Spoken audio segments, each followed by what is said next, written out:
तो इस वक्त की बड़ी खबर आपको बता दें, डीजी हेमंत लोहिया हत्याकांड की जांच तेज हो गई है।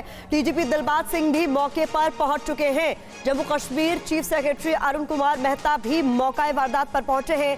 होम सेक्रेटरी आरके गोयल भी मौके पर पहुंच गए हैं। फरार नौकर यासिर अहमद की तलाश तेज कर दी गई है क्योंकि मौका वारदात से वो भाग गया है, जिसका सीसीटीवी फुटेज भी अब पुलिस के हाथ लग चुका है और इस पूरे मामले की जांच अब तेज कर दी गई है। लेकिन बड़ी खबर इस वक्त ये है कि कई बड़े आला अधिकारी इस वक्त मौका वारदात पर पहुंचे हैं, जिनमें जम्मू कश्मीर चीफ सेक्रेटरी अरुण कुमार मेहता भी पहुंचे हुए हैं। खुद डीजीपी दिलबाग सिंह भी मौके पर पहुंच चुके हैं। तो डीजी हेमंत लोहिया की हत्या कर दी गई थी उनके नौकर यासिर द्वारा, जो अभी फरार बताया जा रहा है और इसको लेकर अभी का सबसे ताजा अपडेट TV9 भारतवर्ष पर आपको हम बता रहे हैं।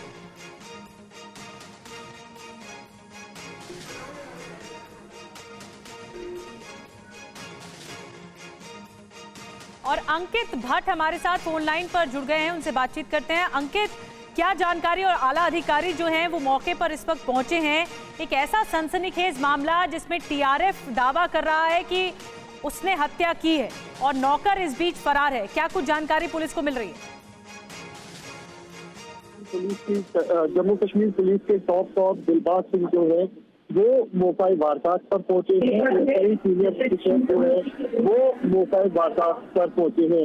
वहीं इनिशियल रिपोर्ट के मुताबिक जो जम्मू कश्मीर पुलिस की तरफ से ऑफिसर स्टेटमेंट है, उसके मुताबिक जो शुरुआती जांच है इसमें टेरर एंगल नहीं लग रहा है, लेकिन जम्मू कश्मीर पुलिस की तरफ से हर एक एंगल से जांच करने के बाद जो है वो कमी जारी है। जितने भी टॉप ऑफिशियल है वो लगातार मौका वारदात पर पहुंच रहे हैं। क्राइम सीन को देखा जा रहा है। अंकित, आप मैं चाहूंगी कि नजर बनाए रखें, आपकी आवाज में कुछ डिस्टर्बेंस है, उसे दुरुस्त कर वापस आपका हम रुख करेंगे। लेकिन इस बीच एक और बड़ी खबर दर्शकों को बता देते हैं। डीजी के नौकर यासिर की डायरी सामने आई है। पुलिस को वारदात की जगह से एक डायरी बरामद हुई है। आरोपी यासिर की एक डायरी पुलिस के हाथ लगी है और वो तस्वीरों में आप देख रहे हैं। शायरियों में जिंदगी को खत्म करने का संकेत उसने इस डायरी में दिया है। तो जो डायरी में लिखा है उससे काफी कुछ साफ होता हुआ नजर आ रहा है। लिखा गया इस डायरी में, हम डूबते हैं डूबने दो, हम मरते हैं तुम मरने दो। आरोपी यासिर की डायरी में लिखा, अब कोई झूठापन मत दिखाओ। तो कुछ ऐसी बातें इस डायरी में लिखी गई है जिससे तार जोड़े जा रहे हैं डीजी हेमंत लोहिया की हत्या के, क्योंकि हत्या के बाद से ही नौकर यासिर फरार है।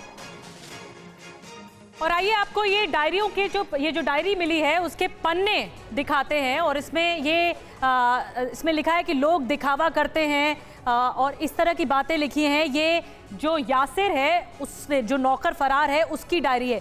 कैसे गुजरती है मेरी हर एक शाम तुम्हारे बगैर, अगर तुम देख लेते तो कभी तन्हा न छोड़ते मुझे। इस तरह की बातें लिखी हैं। जो फरार बताया जा रहा है नौकर, उसकी डायरी मिली है। और ये डायरी का जो पन्ना है, हम आपको बता रहे हैं कि हम डूबते हैं तो डूबने दो, हम मरते हैं तो मरने दो, पर ये इससे कोई फर्क नहीं पड़ता। कुछ इस तरह की बातें लिखी गई हैं। और ये देखिए एक और पन्ना है जिसे भुला देना मुझे, इस तरह की इमोशनल बातें लिखी गई हैं। लेकिन अब पुलिस जांच कर रही है कि क्या वाकई, क्योंकि जैसा कि अभी हमारे सहयोगी बता रहे थे कि कोई टेरर एंगल नहीं बताया जा रहा है, तो क्या नौकर ने साजिश रची और नौकर जो था वो किन किन लोगों से मिला हुआ था, क्या साजिश के तहत हत्या की गई। तो प्रतिमा, ये हम डायरी का पन्ना बता रहे हैं जिससे कई राज खुल सकते हैं और पुलिस तफ्तीश में कई सुराग हासिल कर सकती है। शुरुआती तौर पर जो बात हो रही थी, डीजीपी दिलबाग सिंह ने TV9 भारतवर्ष से खास बातचीत पे ये बात भी कही थी कि उसके दिमागी हालत कैसी थी, इस पर भी जांच का ये विषय है, उस पर भी बात की जाएगी। क्योंकि वो एक तरीके से पर्सनल टच उसका था हमेशा से, लेकिन वो एक तरीके से असाइंड नौकर नहीं था, जैसा कि शुरुआती जानकारी में मिला था। लेकिन अब ये जो डायरी सामने आई है, इसमें जिस तरीके की बातें लिखी गई है, उसके बाद उसके मेंटल स्टेटस पर सवाल जरूर उठता है। क्योंकि अलग अलग चीजें उसने लिखी और कई डिप्रेसिंग बातें भी एक तरीके से देखा जा सकता है। प्यार मोहब्बत की शेरो शायरी इसने लिखी है और कुछ इस तरीके की बातें हैं, जिसके बाद सवाल कई सारे उठ खड़े हुए हैं। अंकित भट्ट हमारे सहयोगी हमारे साथ एक बार फिर से जुड़ गए हैं। अंकित, ये जो डायरी बरामद हुई है उसे किस तरीके से जोड़ा जा रहा है इस पूरे हत्याकांड से? देखिए, जम्मू कश्मीर पुलिस के मुताबिक कई डॉक्यूमेंट जो है वो वहाँ पर मिले हुए थे। उसी में से ये जो डायरी है वो भी मिली है। पूरी जांच जो है वो की जारी है। वहीं जम्मू कश्मीर पुलिस के मुताबिक 6 महीने से यासिर जो है वहाँ पर काम कर रहा था और ये ऐसा लग रहा था कि ये डिप्रेशन में है। लेकिन लगातार यासिर जो मेन एक्यूज्ड है उसकी तलाश में लगातार पुलिस लगी हुई है। ये देखा जा रहा है कि कहाँ पर वो हो सकता है। सर्च जो है वो लगातार की जा रही है, अलग अलग टीमों का गठन किया गया है। लेकिन अंकित, ये बात क्लियर नहीं हुई है कि ये ऑफिशियली अपॉइंटेड था, ये नौकर हेमंत लोहिया के पास से कब से जुड़ा हुआ था, कुछ जानकारी मिल पाई? 6 महीने हो चुके थे इस व्यक्ति को, यासिर को, जो लोहिया को गिरफ्तारी कर रहा था। 6 महीने से इस पर पाई था। और अंकित, आपको रोकना चाहेंगे, पुलिस कुछ कह रही है। खजूरिया जी इनके घर में वो पिछले कुछ दिनों से रह रहे थे और रात को खाना खाने के बाद जब अपने बेडरूम में जाते हैं तो ये लड़का जो डोमेस्टिक सर्वेंट है, जो पिछले कुछ ऐसे से काम करता था, वो कहीं पाँव में कोई थोड़ी उनकी चोट थी और पाँव को मरहम लगाने के लिए उस वक्त अंदर था और अचानक उसने कुंडी लगा के उनके ऊपर हमला किया और बार बार उसमें जो है वो शार्प एज वेपन के साथ उनके ऊपर अटैक किया। बाद में उनको आग लगाने की, किसी कपड़े को, तकिए को आग लगा के वो भी उनके ऊपर फेंका, शायद उनको सफोकेट करने के लिए। घर के लोगों ने बहुत कोशिश करी, दरवाजा अंदर से बंद था, इन्होंने बार बार उसको तोड़ करके अंदर जाने की कोशिश करी, मगर तब तक मुझे लगता है कि जख्मों की ताबना लाते हुए उनकी डेथ हो गई। ये बहुत अनफॉर्चुनेट वाक़ा है कि घर में ट्रस्टेड आदमी जो आप बतौर कुक जिसको या बतौर डोमेस्टिक हेल्प इस्तेमाल करते हैं वो इस तरह की बात करें।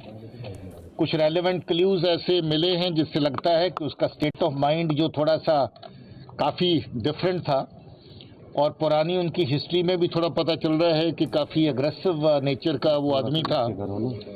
अब ये जो वाक़ा हुआ है इसकी बाकी तहकीकात कर रहे हैं और उसके फ़ोटो जो हैं अलेज्ड मर्डरर के वो मीडिया में जारी कर दिए गए हैं। इसकी बाकी डिटेल जो हो तफ्तीश के साथ पता चलेगा।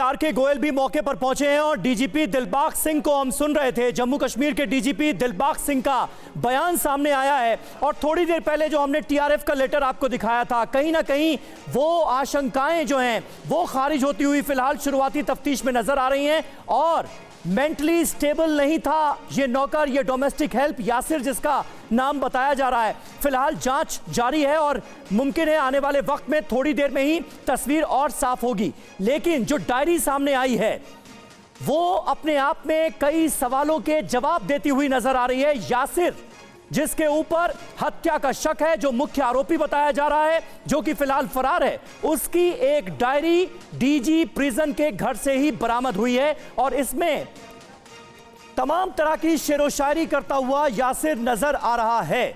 ऐ मेरे हम नशी चल कहीं और चल, इस चमन में हमारा गुजारा नहीं, इस तरह की बातें इस डायरी में यासिर ने लिखी हुई हैं। और हमारे साथ क्योंकि तमाम खास मेहमान मौजूद हैं, वो भी बड़े ध्यान से सुन रहे थे कि किस तरह की शेरो शायरी और किस तरह की बातें इस डायरी में लिखी गई हैं। देवनाथ साहब, ये जो अभी कैरेक्टरिस्टिक नजर आ रहा है यासिर का, हालांकि वो फरार है, गिरफ्तार होगा तो और जानकारी मिलेगी, क्या समझ में आता है? देखिए Sameer, psychological profile of any domestic help, जो भी घर में काम कर रहा है उसके मन में क्या हो रहा है ये मालिक के लिए जानना बहुत जरूरी है। मैं आम जनता को और जो हमारे दर्शकगण देख रहे हैं, सबसे पहले ये बोलूंगा, प्लीज आपके घर में अगर आपने कोई सर्वेंट रखा है, डोमेस्टिक हेल्प रखा है, तो तुरंत उसकी पुलिस वेरिफिकेशन कराइए, आज ही कराइए। दूसरी बात, अब इस केस में डीजी प्रिजन की जो हत्या हुई है, पाकिस्तान का आईएसआई का कितना बड़ा हाथ है ये आस्ते आस्ते पता लगेगा। मेरे ख्याल से जैसे दी रेजिस्टेंस फोर्स ने बोला है, उन्होंने जरूर इसको कुछ हद तक तो इन्फ्लुएंस किया होगा।